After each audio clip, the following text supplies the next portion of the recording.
was showing students how to do it on their cell phone. You can take a picture. I really pay attention to angles and edges. And when I do abstraction, I think of geometrical forms and I really blow them up out of proportion. So you can use the apps on your phone to do that. But let's do something now with an abstraction. So let's use this recycled canvas. When I think about abstraction, I want to think about how sometimes when I'm looking at something realistic, I think about how I can change the shape of it. And I just pay attention usually to the outer forms of the shapes and I build it up if it's geometrical. And I use the colors. I choose my color palette wisely. I think, what do I want? Do I want warm? Do I want cool colors? What is this going to be? Maybe it's going to be a gradient of colors into each other. Maybe it's going to be monochromatic. What is it going to be? So let's just choose this and we're just going to make up something now with abstraction. The other thing is let's do I don't know. I'll make it up as I go. So, trying to think of something that you can relate to. So let's say, I'm going to use this brush now. And does anybody have a piece of tape that I can borrow, a tape roll? Yeah, let me get your tape roll, or I can use that tape roll if you don't, thank you. Okay, so if you're not good at thinking and you're not looking at the cell phone, what you can do is you can use tape. And tape is a really cool way to think about angles and shapes. So, I don't want to use all your tape, so I'm going to use their tape. So let's just put that. So at Homeland, I'll give you time to go and get your tape. Okay.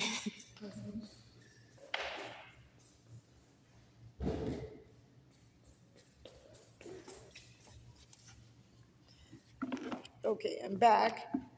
So what I'm going to do is I'm going to just put this tape on here in any way. I'm not really thinking about it. And tape is a way, if you haven't done abstraction, that can kind of free your mind without thinking in things that are realistic. And you can see, I'm just kind of putting it wherever I want to at this point. But I'm masking off the canvas and masking certain areas off. Let's do another one here. Let's do it like that. Okay, that looks okay for me. And then what I'm going to do is I'm going to use my brush. You can use any brush at this point. My brushes are pretty dirty here, so I'm just using these colors that I have. And what I'm going to do is I'm going to practice just putting the color, and it doesn't matter if I go over the lines. I've done canvases with the tape measure where I've done them in lines and then kept removing the tape. And then when it dried, I kept putting the tape on it and then changing the shape, but I also rotated the canvas. So this is a little bit difficult to see because we have colors underneath here, but this could have been an all white canvas. And again, I'm not using the best of colors. I'm just putting these colors on that I previously have on my palette, so I'm not wasting any colors. Let's change the brush. Let's use a red.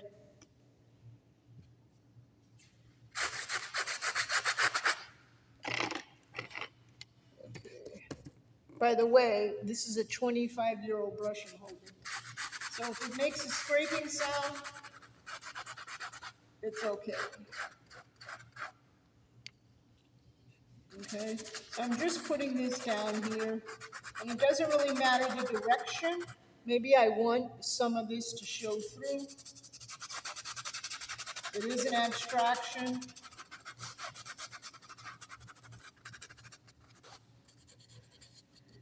Okay, and I'm going to leave this like this.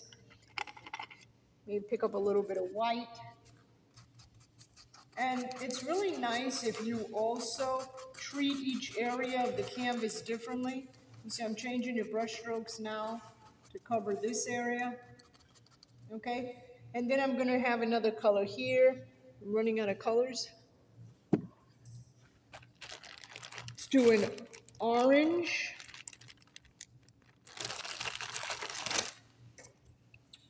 Or you can put your favorite colors, purple, whatever. Okay. I'm going to put an orange here.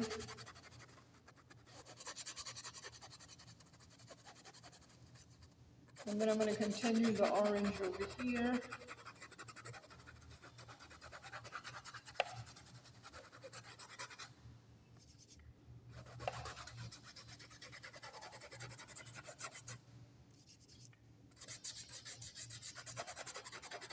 I'm going to put a lot of white to hide this area.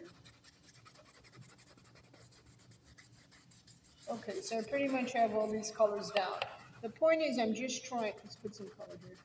The point is I'm just trying to show you of defining these spaces. Then what I would do is I would remove the tape. Now if this was a white canvas and you started off white, right, you have all these spaces where this was. Let's move this off. Okay, and now I've done this where I've covered landscape canvases that were realistic. So in other words, I had a landscape that was realistic underneath, and then I put these shapes on top. So it's a combination of something, that's realistic, and then this. Then what I would do is I would go and put colors in these empty spots. So I'm just going to use what I have on here. Again, this is nothing special because the colors are what I have here.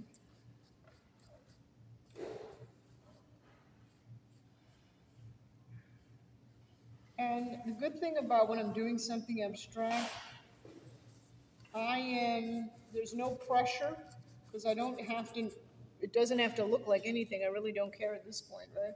It's kind of abstract. I'm going to leave that. Just feather this out.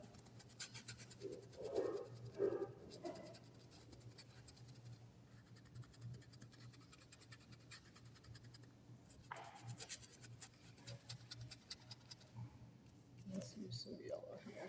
The brushes are getting a little bit dirty. And I would finish that. I'm going to join all this together. I kind of don't like it. And then what I do is when I do abstractions, I let it keep drying and I keep changing the shape of it, right? I never keep it like that when I'm doing this kind of a thing. So what I would do is wait for it to dry and then keep putting more tape and then moving it and changing it. It's going to get you in the idea of thinking out of the box. Now I'm going to show you something. Let's just say I am going to use a larger brush here, and I'm just going to cover now these areas, just so you can see them a little bit better, and they'll pop. Okay? Pop.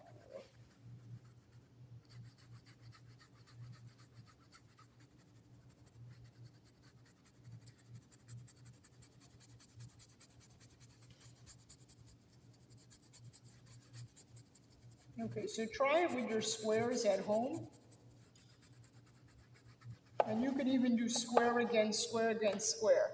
And then I start changing it like this, and then I move it here, and then I let that dry and I do something else, and then I move it here. I'm going to change this because I want to change it for myself.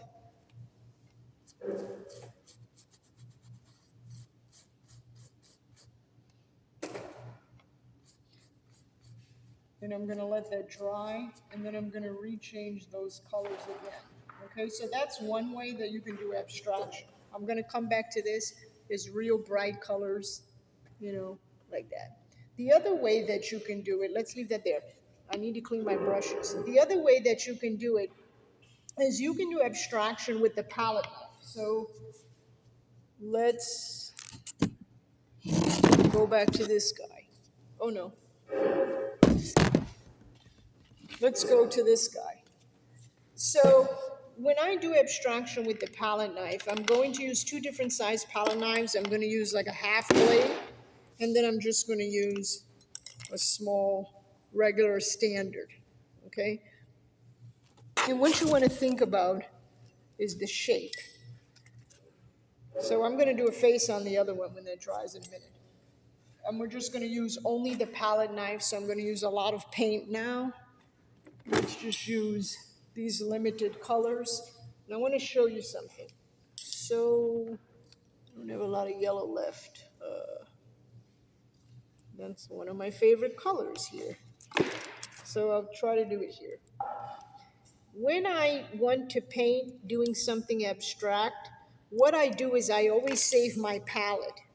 And instead of, if I know that I'm going to do an abstract painting, when I'm painting realistically, I use this as my palette. So the paint starts building up on this, and then I put it away, and then I pull it out. So I already have a lot of stuff on here, and I can build up to it. The reason why is it's always better to start with a recycled canvas sometimes, because you kind of free your mind away from that.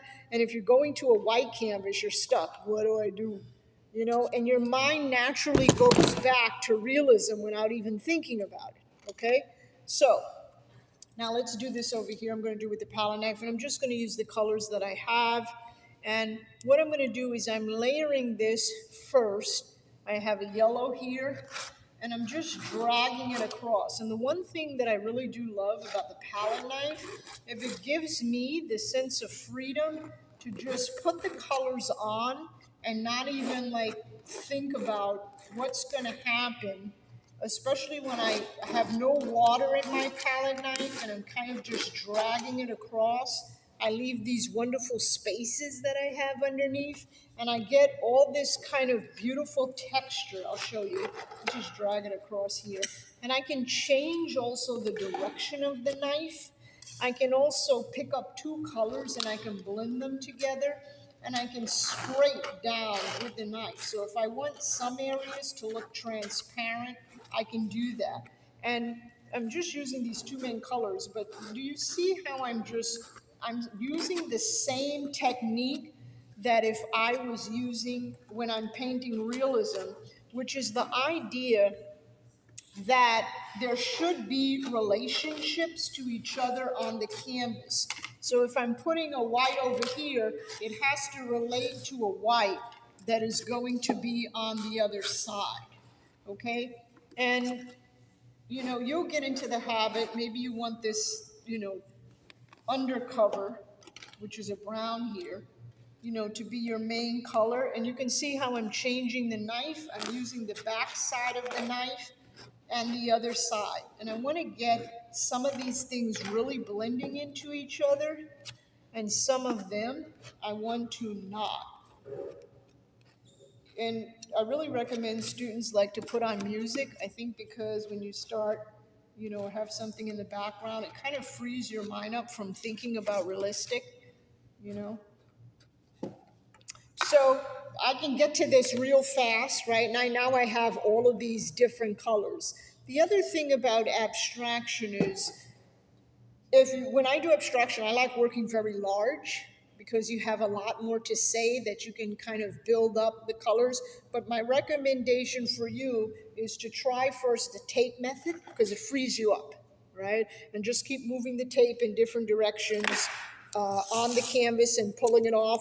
You can even do these, see, I'll put this tape back here, and like here, and I'll block it off. And it forces you to really think about the relationship of the colors that is on the canvas. Okay.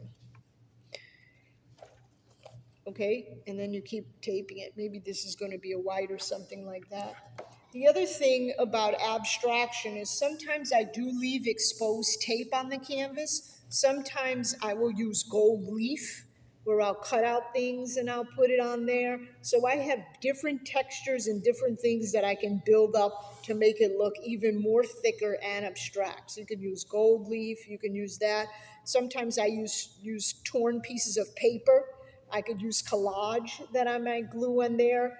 I might have a photograph. I've done presents for people where they're like, oh, this is what my family member, their favorite colors or what they liked. So I kind of had the photograph and I did all these colors that kind of represent them.